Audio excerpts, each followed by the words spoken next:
Bismillahirrahmanirrahim. Assalamu alaikum, my brothers and sisters. I hope you're all praying your salahs as well as looking to the Qur'an and Hadith for guidance in your everyday life. If you're watching this video and it's salah time, please pause it and go pray and come back when you're done. Please also check out the description section of this video to get my new dawah products and to support the channel. I was sent a clip by a channel member of a recent podcast with Muslim psychologist Sadia Khan, and this is the most Islamically I've heard her speak to date, which is great, alhamdulillah. I've covered this sister before and I have been impressed by her communication skills and her willingness to stick to her Muslim principles in the past. The sister is a British Pakistani Muslim and an accomplished psychologist and therapist. Sister Sadia kept it so real on this show, and it was refreshing to see her speak her mind instead of having to defend her position against a bunch of non-believing heathens. The sister covered so much. She spoke about the experience she had growing up with strong, strict yet loving Muslim parents and how that affected her. She also described the dangers of casual dating and alcohol, as well as the benefits of monogamy, polygyny, arranged marriages, and how having Islamic values saved children from making detrimental life choices. Sister Sadia also detailed how godless societies like the ones that are prevalent in the West result in people becoming dysfunctional and easy to manipulate by political forces and the media, as well as putting the alphabet and transformer communities on blast from an Islamic perspective. The clip I've compiled shows why this intelligent young Muslim woman is a good role model for our sisters, and after the clip I'll be cross-referencing her statements with what we have been told in the Quran and Hadith to show their validity. If you would like me to react to any of your suggested videos, please become a channel member via the join button on my page. Let's roll the clip. I grew up in London with everybody was English,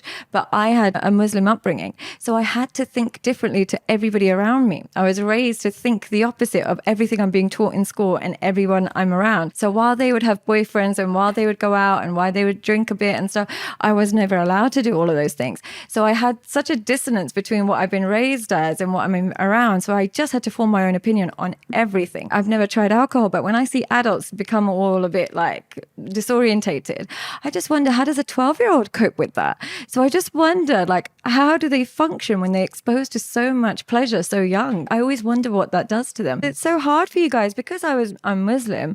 I grew up and I still went to work with everybody that was British, and they would go and drink and get really, really drunk. And they would leave me alone because I'm Muslim. They would never put pressure on me. But if somebody else, especially if they're white, and said, "Oh, I'm not drinking tonight," everybody like, "Don't be boring, don't be ridiculous." You didn't have a choice. So much pressure. I'm so alien to drunken behavior because I'm not around it.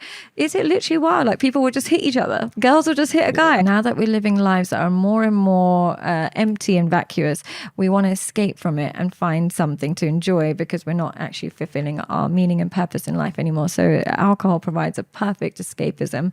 And the other thing is, because most people are suppressing themselves, especially I've noticed in English culture, can't say anything, feminists are going to get upset, can't say anything, gay people are going to get upset, can't say anything, trans people. So they're suppressing themselves so much all the time that alcohol is the only time that they can be themselves. So it's the only time they have a release. And I think that's why they depend on it so much. And I think this particular why English culture depend on it so much. They're not allowed to be themselves. I like rules. Yeah, rules are good for me. I like to know why they're there. And I couldn't find a religion that also prohibited alcohol. And that was a big one for me, because when I was growing up, and even now, everybody that's in a reckless situation, I could almost always trace it back to alcohol. Whether it's like drunk driving, whether it's children being born or aborted, whether it's like, just murders, even everything. There was an element of alcohol. And what made me think that I want to follow my religion is I can't understand a God overseeing the impact of alcohol and not forbidding it. I can't understand a religion that would allow and permit alcohol, because to me it's the devil's juice. When I go back to London, I'm a grown woman and I still have a curfew, home by 10. Very much like, what are you doing? What time are you going to be home? This, that, and the other. My dad is very strict. Mum is a bit easier. She's a bit softer, but it's still very strict. And the rules are very like, if you're going to go online, which I was never really allowed to do when I was younger, but as I got older, they said it's fine.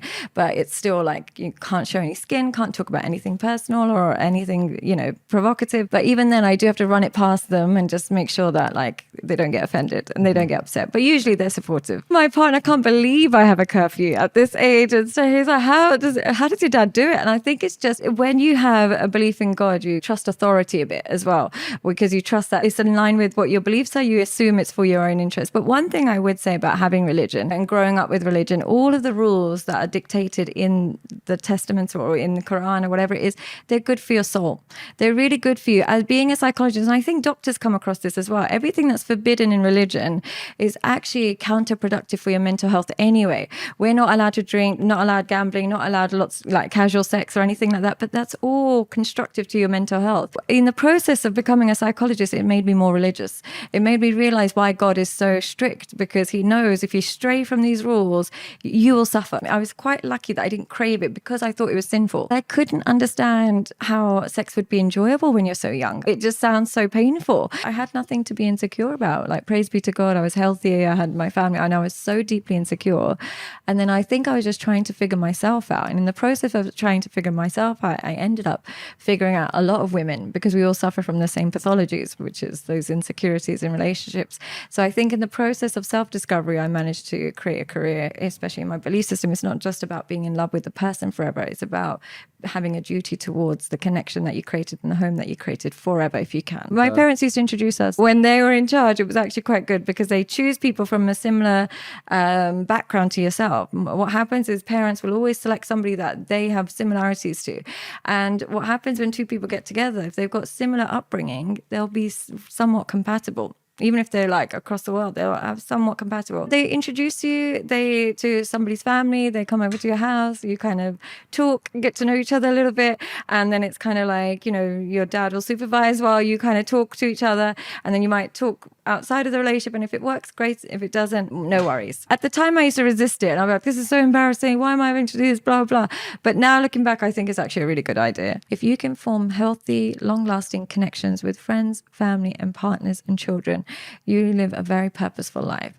Everything else is meaningless, but those are the only things that will actually matter to your mental and physical health. And obviously I've got religious reasons for why I might think differently, but what I would say in general to everybody is never ever accelerate physical intimacy more than psychological intimacy. I attribute a lot of it to pornography, but I think the homosexuality is another cause of why relationships are less and less. Being spoiled for choice in general just makes it harder to find one person and stick to that forever. They don't have God. And I know that sounds like really stupid, but here's what it is. When you have a sense of God, what it does is it gives you stationary values for the rest of your life.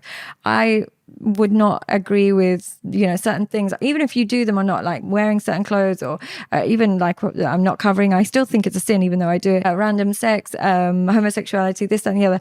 I will never change my opinion. Doesn't mean I hate anyone that does it, but I'll never change my opinion. A sin is a sin. What's right is right. What's wrong is wrong. I myself am a sinner, but I recognize what's right and wrong. So therefore, nothing can shake me. Nothing can really manipulate me because I've got those set of stationary values.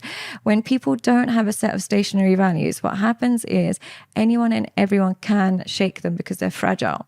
The law can tell you tomorrow that a 44-year-old man is now a woman and you have to share the bathroom stall with him. And you have to say yes, because you don't have a set of values. Whereas if you grew up with a set of values, you'd be like, well, I don't actually agree with that because it goes against what I was raised as. You stand up against manipulation. So I think monogamy is essential for you to have an accurate perception of what the relationship is. You can have 4 wives.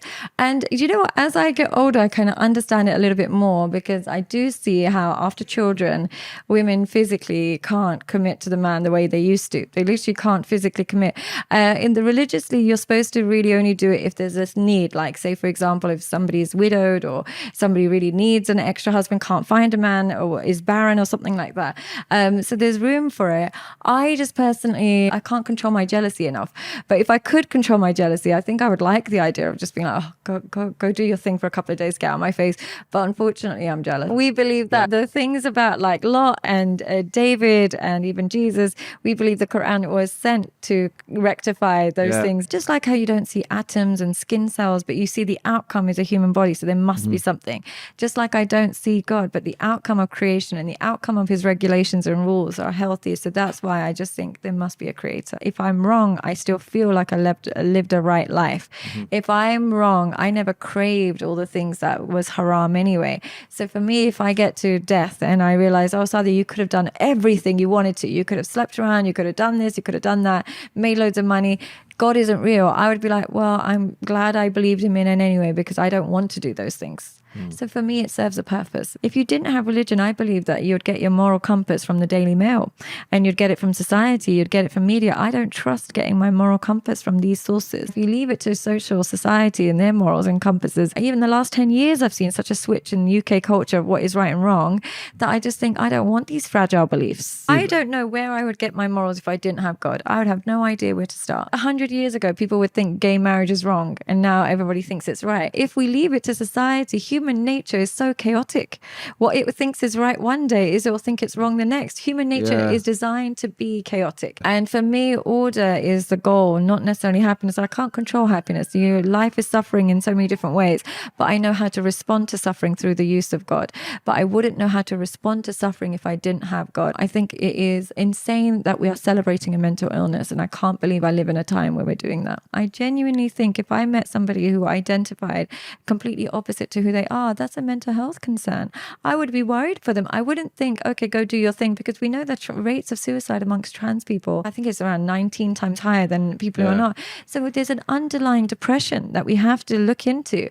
And if that's seen as bigoted, so be it. But anybody from the mental health profession would say a complete detachment to who you are is you're no longer connected with reality. And having that being celebrated is dangerous, especially for children. And the weird thing is, if you speak to children nowadays, they don't see anything wrong with it. They can't see how, like, a boy wearing makeup who's transitioning, they don't see anything wrong with it. If somebody comes to me and says, I believe I'm a man, I will say, where are you getting that from? One minute you're saying being a man is a social construct, and then you're saying you believe you're a man, so you just believe you're a social construct. Why do you need to change your biology? We're told gender is a myth and it's not real. Why do you need to change it if it's got nothing to do with your biology? So I'd say, let's get rid of the pain that caused this disconnect from your body. Let's focus on that first. Let's get back in touch with reality and learn self-acceptance and authenticity, and then figure out what's wrong. I haven't got trans friends. I don't associate with anybody who's detached from reality, whether you're trans or not. I even have friends that I think are a bit delusional. I'll distance myself. Anybody who's not in touch with their reality in themselves, I can't connect with them after a while. They're disconnected. There's a depression there. So unless they're seeking help, it's not a discriminatory thing, but if you think it is, which I'm sure a lot of people will see it as, I would say that I would argue if throughout history and throughout all the other cultures in the world, if you go to a tribe in Africa and if you go to a village in Kashmir where I'm from, they've never heard of this movement. They've never heard of that. So for you to suggest that it's human, it's natural, and it's a human right, does that mean my culture, everybody in my culture is wrong? Everybody in the tribes is wrong? So I think if you're going to discriminate against the people who see something wrong in it, you're actually discriminating against most of the world. And it's almost like it's a privilege to think that we can just, change our gender at the snap of a finger. Where are we getting this from? I just don't know what I would do if I didn't have God. If I didn't have God and I lost a parent, like I still don't know what I would do. But if I didn't do it as a child, I would have to numb the pain somehow. I would have to go to alcohol. I'd have to go to women. I would have to do something. I can't live with the pain of losing a parent. Personally, I'm too weak. And so if I didn't have God, I don't know what I would do if I lost a parent or lost a child. God forbid. There's people out there that lose a child. And I just think if I didn't have God, the vices I would indulge in to get rid of the pain and numb the pain, I would self-destruct. I'm a Muslim, so I'm going to give a very boring answer. Yeah. Life is a stepping ground. It's not the final destination. You have the final destination, which is the afterlife.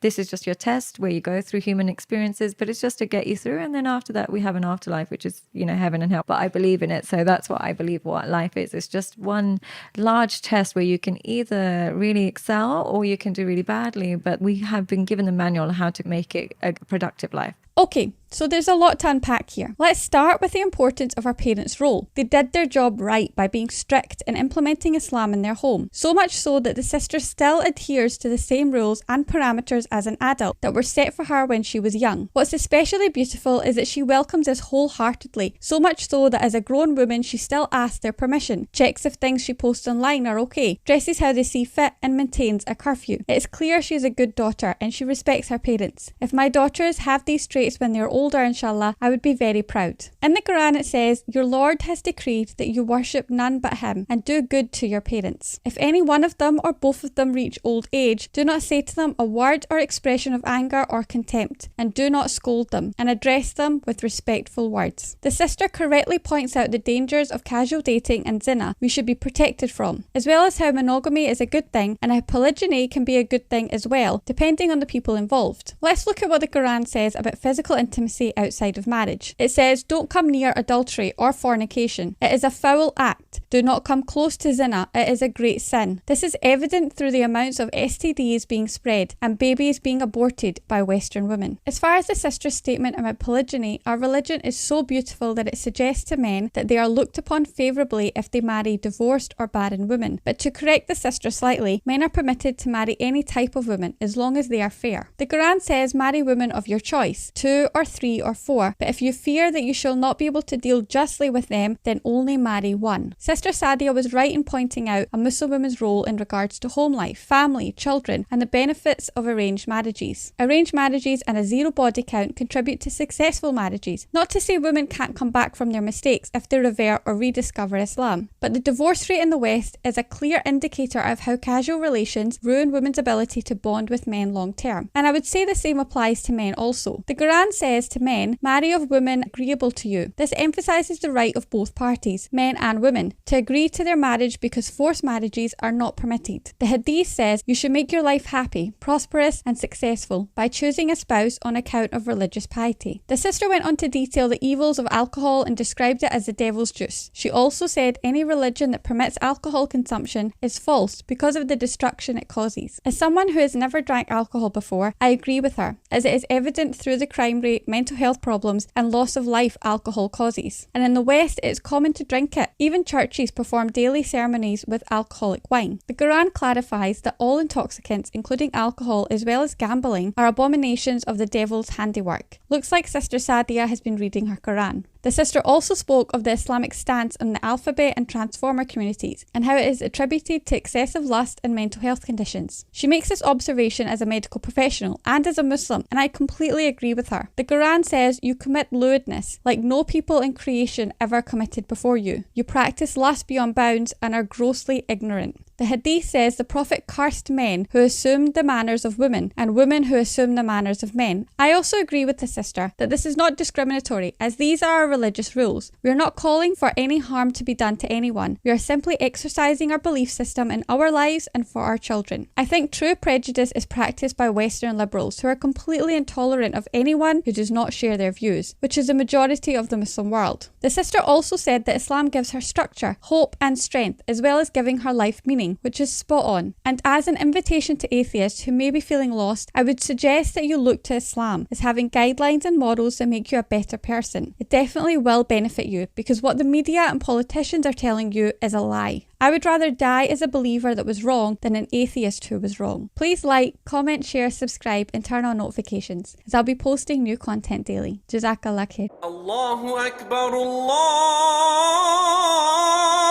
Akbar, Allah.